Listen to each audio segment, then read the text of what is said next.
నమస్తే అండి. నమస్తే.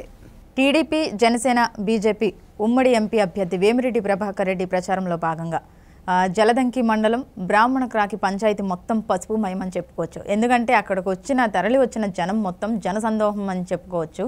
రెండు కళ్ళు సరిపోలేదని చెప్పచ్చు, అంత జనం వచ్చారంట. దాని గురించి ఒకసారి మీ అభిప్రాయం. ప్రజల్లో ఎంత వ్యతిరేకత ఉంది. ఇక్కడ ఇంకా ముఖ్యంగా చెప్పుకోవాల్సింది రెడ్ల కమ్యూనిటీలో, రెడ్డి కులంలో వాళ్ళు అసలు జగన్మోహన్ రెడ్డిని నమ్ముకుని వచ్చారు.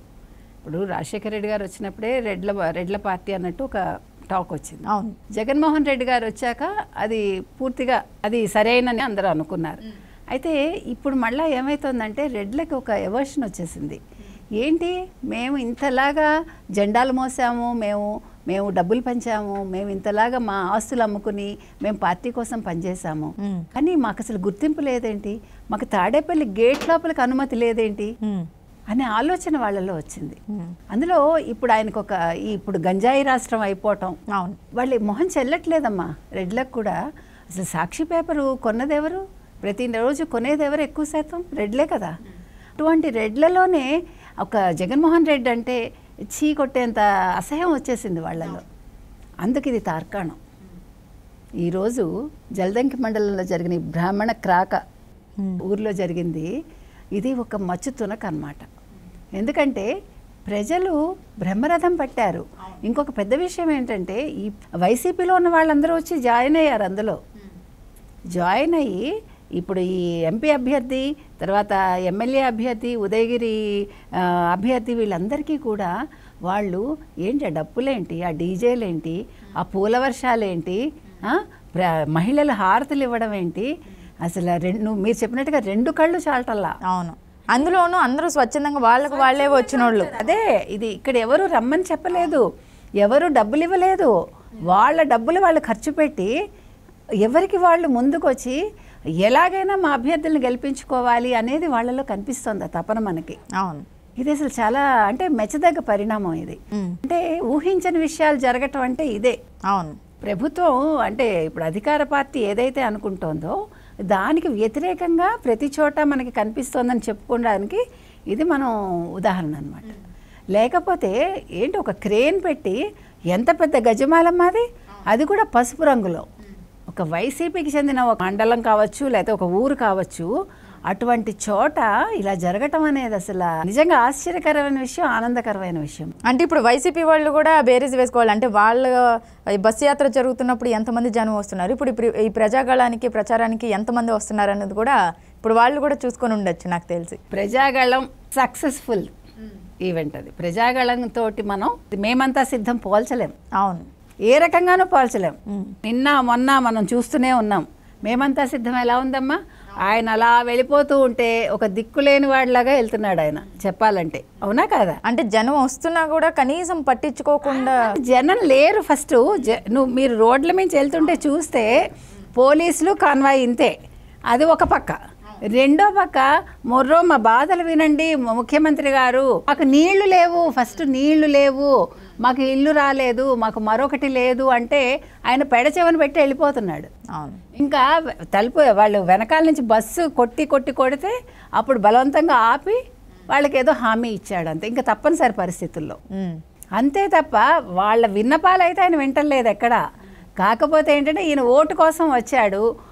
ఈయన మొదలు పెట్టగానే ఆయన ఏం మొదలు పెడుతున్నాడు, మళ్ళీ అదే 219 చరివిత చరవణం రెడ్డొచ్చి మొదలాడే అన్నట్టుగా సేమ్ అదే క్యాసెట్ వేస్తుంటే జనాలు మరో మాకు వద్దిదని చెప్పి వాళ్ళు పారిపోతున్నారు.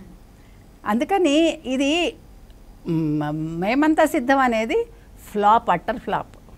ప్రజాగళం అనేది ఎవరు ఊహించింది ఇది. అంటే ఇది దేనికి నిదర్శనం, మనకి చంద్రబాబు నాయుడు గారి మీద, జనసేన మీద, పవన్ కళ్యాణ్ మీద, బీజేపీ మీద, మోదీ గారి మీద ప్రజలకు ఉన్న ఇప్పుడు ఒక నమ్మకం. ఇది ప్రజలు ఈ కూటమిని కోరుకుంటున్నారు. మీరు రండి మహాప్రభో, మమ్మల్ని కాపాడండి, ఆంధ్రప్రదేశ్ని అప్పులమయం చేశాడు, ఈ అప్పుల ఊబిలోంచి ఆంధ్రప్రదేశ్ని రక్షించి మాకు ఉద్యోగాలు కల్పించండి, మాకు ఉపాధి కల్పించండి అని యువత వేడుకుంటోంది. ఈసారి మనం చెప్పుకున్నట్టుగా యువతదే ఇప్పుడు ఈసారి ఆంధ్రప్రదేశ్ యువత చేతిలో ఉంది. వారి భవిత చంద్రబాబు గారి చేతిలో ఉంది. మీరు అన్నట్టు ఇందాక ఓన్లీ రెడ్ల సామాజిక వర్గమే కాకుండా ఎవరు ఓటు బ్యాంకుతో అయితే వైసీపీ ప్రభుత్వం అధికారంలోకి వచ్చిందో వాళ్ళే ఎప్పుడు ఈయన అంటూ ఉంటారు నా ఎస్సీ నా ఎస్టీ నా మైనార్టీ అని.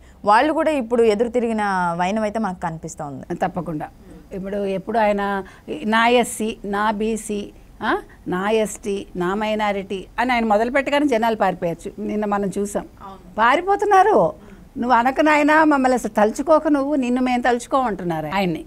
ఎందుకంటే ఆయన ఏమీ చెప్పట్లేదమ్మా. ఎంతసేపు పైన దేవుడికి తెలుసు, చచ్చిపోయిన చిన్నాన్నకి తెలుసు, చిన్నాన్న ఎవరు చంపారో ఇదొక టేపు. ఇంకొకటి ఏంటి, చంద్రబాబు నాయుడే మా బాబాయ్ని చంపాడు, మా చిన్నాన్నని చంపాడు అని ఆ నారాసుర రక్త చరిత్ర అది ఎప్పుడో 2019లో ఒక సాక్షి పేపర్లో వేసింది. అదే మళ్ళీ తీసుకొచ్చి ఇంకొక కొత్త విషయం చెప్పట్లేదు. ఈ 5 ఏళ్లలో నేను ఇది నెరవేర్చాను మీకు అని ఏదైనా చెప్పాడు ఆయన? ఒక్క విషయం చెప్పాడు ఆయన?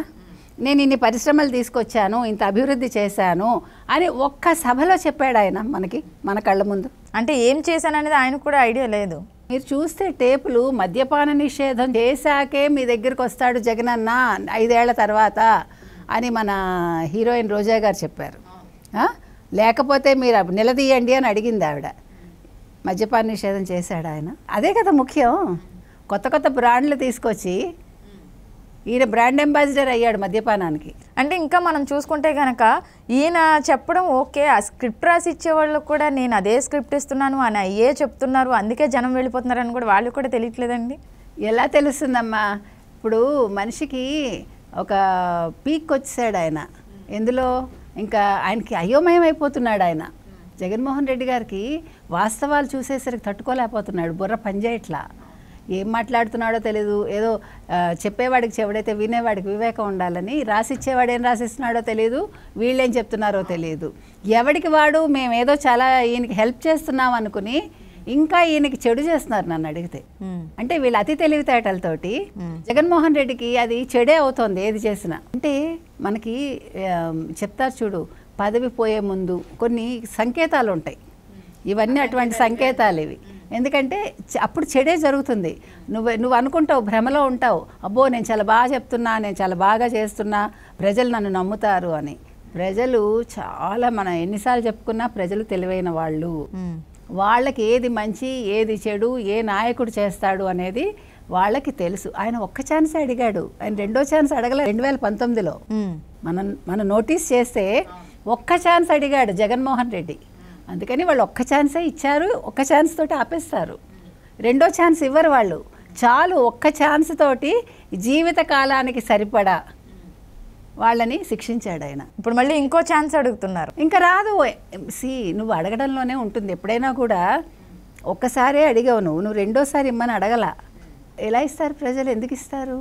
నువ్వు 5 ఏళ్లకే వాళ్ళకి చుక్కలు చూపించావు. చుక్కల్లో కూడా ఏం కనిపిస్తావు? అప్పు కనిపిస్తుంది వాళ్ళకి. అవును. ఇప్పుడు పెళ్ళయ్యాక అరుంధతి నక్షత్రం చూపిస్తారు చూడు, అప్పుడు జోక్స్ కూడా ఉన్నాయి మనకి. నాకు అరుంధతి నక్షత్రం కనిపించట్లేదు, 6 లక్షల అప్పు కనిపిస్తోంది అంటాడు. అట్లాగా ఇక్కడ ప్రజలకి ఆ చుక్కల్లో అప్పులు కనిపిస్తున్నాయి. ఇప్పుడు ఈ మొత్తం 12 లక్షల అప్పుల్ని డివైడ్ చేస్తే 6 కోట్ల మంది 7 కోట్ల జనాభాకి ఒక్కొక్కటి నెత్తి మీద ఎంత అప్పు వస్తుందమ్మా? సో జగన్మోహన్ రెడ్డి చేసింది అది. సో ఈ కనిపించే సంకేతాలతో ఈసారి జగన్మోహన్ రెడ్డి గద్దె దిగడం ఖాయం అని అయితే అనుకోవచ్చు అంటారు. తప్పకుండా గద్దె దిగుతాడు ఆయన. చంద్రబాబు నాయుడు గారు గద్దెనెక్కుతారు. మనం ఎదురు చూద్దాం.